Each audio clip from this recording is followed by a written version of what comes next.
Hi అందరికీ ఎలా ఉన్నారు? అందరూ బాగున్నారా? మేము కూడా బాగున్నాము. Welcome back to my channel. నా ఛానల్ని ఎవరైనా కొత్తగా చూస్తున్నట్లయితే ప్లీజ్ ఛానల్ని తప్పకుండా సబ్స్క్రైబ్ చేసుకోండి. తిరుమల వెళ్ళిన ప్రతి ఒక్కరూ తప్పకుండా దర్శించుకోవాల్సిన క్షేత్రం వకులామాత ఆలయం. 11వ శతాబ్దానికి చెందిన ఈ ఆలయం చిత్తూరు జిల్లా పేరూరు బండపై అయితే వకులామాత ఆలయం అయితే ఉంటుంది. వకులామాత ఆలయం తిరుపతి బెంగళూరు హైవే పైన అయితే ఉంటుంది. ఇప్పుడైతే మనము వకులామాత గురించి అయితే తెలుసుకుందాము. కలియుగ విష్ణు అవతారంగా భావించబడుతున్న వెంకటేశ్వరుని పెంచి పోషించిన తల్లి ఈ వకులామాత. ఈమె యశోద అవతారంగా చెప్పబడుతుంది. 11వ శతాబ్దానికి చెందిన వకులాదేవి ఆలయం తిరుపతి యాత్రకు వెళ్లే భక్తులు దర్శించవలసిన పుణ్యక్షేత్రం. ద్వాపర యుగంలో తల్లి యశోదకు శ్రీకృష్ణుడు ఇచ్చిన వర ఫలితంగానే కలియుగంలో శ్రీనివాసుడుగా అవతరించి వకులాదేవి చేతుల మీదుగా వివాహం జరిపించుకున్నాడట. విష్ణు భగవానుడు పొత్తిళ్ల నుంచి శ్రీకృష్ణుని పెంచి పోషించిన తల్లి యశోదాదేవి. చిన్నప్పటి నుండి ఎందరో రాక్షసుని సంహరించిన శ్రీకృష్ణుని లీలలను అయితే చూసి ఆనందించేది. అయినా కూడా యశోదాదేవికి తనివి తీరలేదు. శ్రీకృష్ణుడు సాక్షాత్తు భగవంతుడే అని తెలియని యశోదాదేవి రాక్షసుల వల్ల శ్రీకృష్ణుడు ఎక్కడ కీడు కలుగుతుందో అని చెప్పేసి భయపడేది. శ్రీకృష్ణునికి ఏ ఆపద కలుగుతుందో అని నిరంతరం బాధలు పడుతూ అష్టకష్టాలైతే పడి పెంచి పెద్ద చేసింది యశోదాదేవి. అయితే కంసుని వదనాంతరం శ్రీకృష్ణుడు తన అసలు తల్లిదండ్రులైన దేవకి వసుదేవుల దగ్గరకైతే వెళ్తాడు. తల్లిదండ్రుల దగ్గరే శ్రీకృష్ణుని వివాహాది కార్యక్రమాలన్నీ జరుగుతాయి.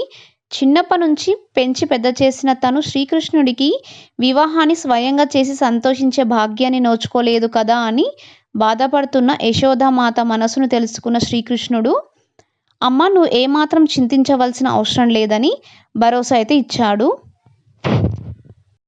తల్లి బాధపడితే శ్రీకృష్ణుడికి మనగడే లేదంటూ యశోదనైతే ఓదార్చాడు.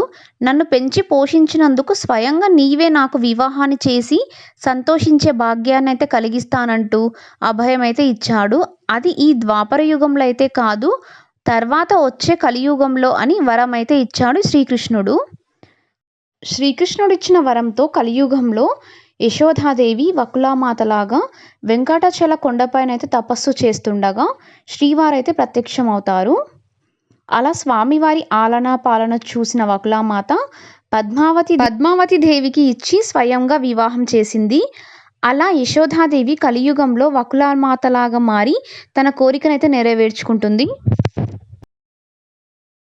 గత కొన్ని సంవత్సరాలకు ముందు వకులాదేవి ఆలయంలో గంట కొట్టిన తర్వాతే శ్రీవారికి నైవేద్యం పెట్టేవారని ప్రసిద్ధి. తిరుమలగిరిలో వకులామాతకి 2 ఆలయాలున్నాయని మీకు తెలుసా?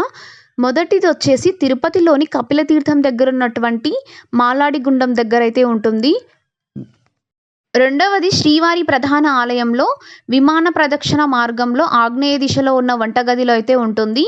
వంటగదిని పోటు అని అంటారని మీకు కూడా తెలుసు కదా. పోటులో ఉన్న వకులాదేవి దగ్గరుండి తన కొడుకుకు కావలసిన తినుబండారాలను శుభ్రంగా వండిస్తుందని అంటారు.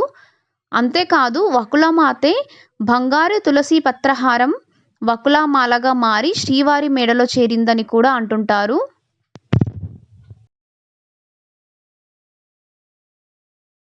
హిస్టరీ అయితే చూసేసాము కదా. ఇప్పుడైతే మళ్ళీ వీడియోలోకి అయితే వచ్చేసేద్దాము. మేమైతే దర్శనానికి వెళ్ళి కిందికి అయితే వస్తున్నాము. ఇప్పుడు మాకు దర్శనం కంప్లీట్ అవ్వడానికి 30 మినిట్స్ అయితే టైం పట్టింది. దర్శనం కంప్లీట్ అయ్యాక అక్కడే కాసేపు అయితే టైం స్పెండ్ చేసి కిందికి అయితే దిగుతున్నాం. ఇప్పుడు ఈ వీడియో అయితే ఇంతేనండి. ఈ వీడియో నచ్చినట్లయితే ప్లీజ్ వీడియోని అయితే లైక్ చేయండి. ఇంకా నా ఛానల్ ఎవరైనా సబ్స్క్రైబ్ చేసుకోకపోతే ప్లీజ్ ఛానల్ అయితే తప్పకుండా సబ్స్క్రైబ్ చేసుకోండి. మళ్ళీ నెక్స్ట్ వీడియోలో అయితే కలుద్దాం.